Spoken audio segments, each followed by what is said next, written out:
উত্তরবঙ্গের ৩০টি জেলার মানুষ ঢাকায় প্রবেশ করে সাভার আশুলিয়া হয়ে। এছাড়া সাভার শিল্পাঞ্চলের রপ্তানি পণ্য চট্টগ্রাম বন্দরে যায় ঢাকার মধ্য দিয়ে।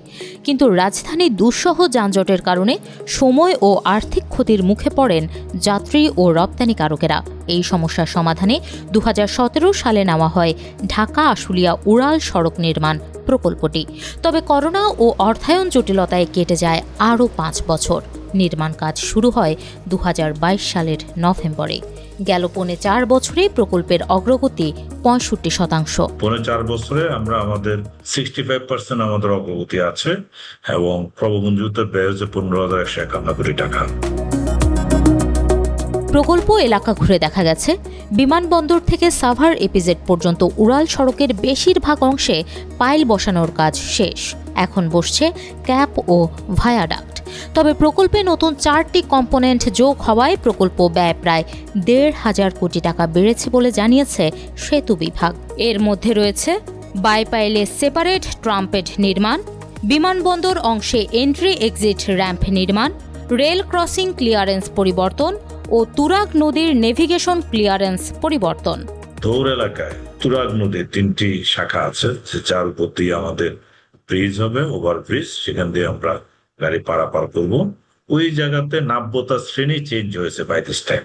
আগে যেটা ছিল 8.5 মিটার, এখন এটা 12 মিটার হয়ে গেছে। ফলে ওইখানে যে ডিজাইন, সে ডিজাইনও আনুপাতিক হারে আমাদের হাইট বাড়াতে হয়েছে, হাইট বাড়ানোর কারণে স্প্যান বাড়াতে হয়েছে এবং আমাদের এলিভেশন বাড়াতে হয়েছে।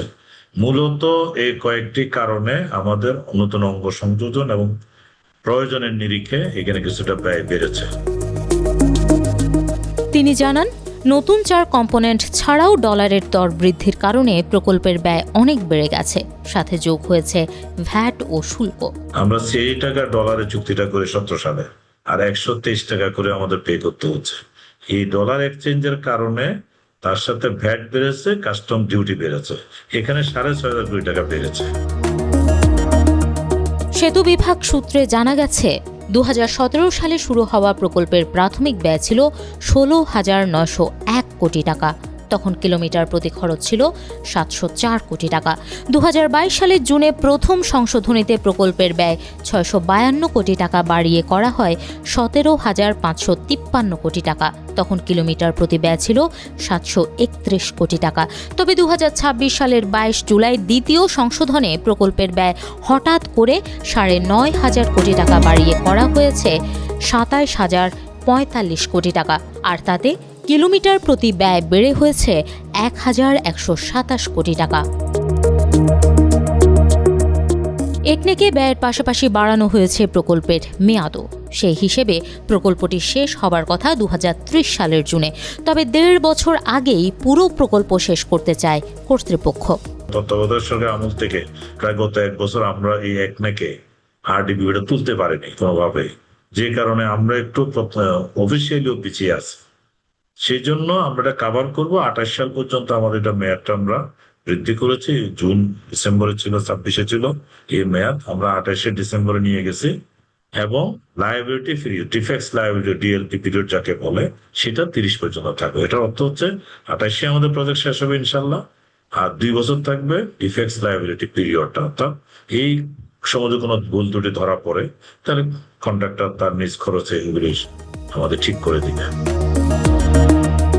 এছাড়া পুরো প্রকল্প শেষের আগেই বেশ কিছু অংশ খুলে দেয়া হবে বলে জানিয়েছেন সেতু সচিব।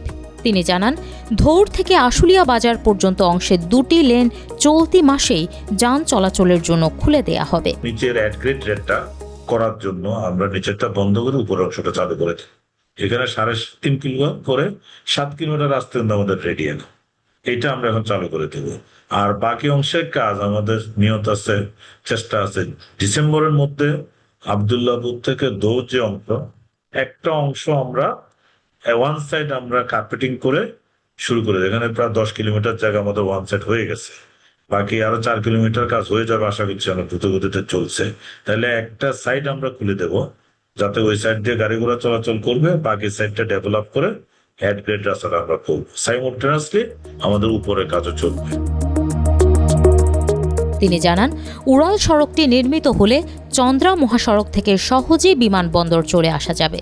সেখান থেকে ঢাকা এলিভেটেড এক্সপ্রেসওয়ে ব্যবহার করে চলে যাওয়া যাবে ঢাকা চট্টগ্রাম মহাসড়কে, যা অর্থনীতিতে ইতিবাচক ভূমিকা রাখবে। N1 এটা ঢাকা চট্টগ্রাম মহাসড়ক এবং N8 ঢাকা মাওয়া এক্সপ্রেসওয়ে, এই দুটির সাথে ঢাকা এলিভেটেডের মাধ্যমে এটা কানেক্টেড হবে।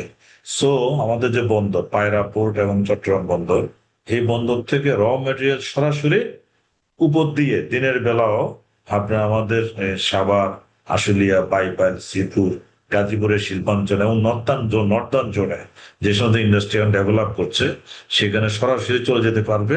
আর এখান থেকে ফিনিশ গুডটা আমাদের যে কারখানা এন্ডে যে ফিনিশ প্রোডাক্ট যেটা হবে সেটা দ্রুত বেগে আমাদের বন্দরগুলোতে যেতে হবে, শিপমেন্টটা খুব দ্রুত করতে পারবে।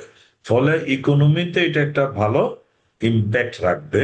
আমাদের জানা মতো 0.22% জিডিপিতে এটার অবদান থাকবে এস পার স্টাডি, বাট আমি মনে করি যে এটার মাত্রা আরো বাড়বে। 24 কিলোমিটার এই উড়াল সড়কের আশুলিয়া, বাইপাইল, নবীনগর এরকম 7টি স্থানে যানবাহন ওঠানামায় থাকবে 31টি র্যাম্প। এছাড়া পুরো উড়াল সড়ক জুড়ে থাকবে একাধিক সেতু, overpass, underpass, drainage, utility duct সহ টোল প্লাজা।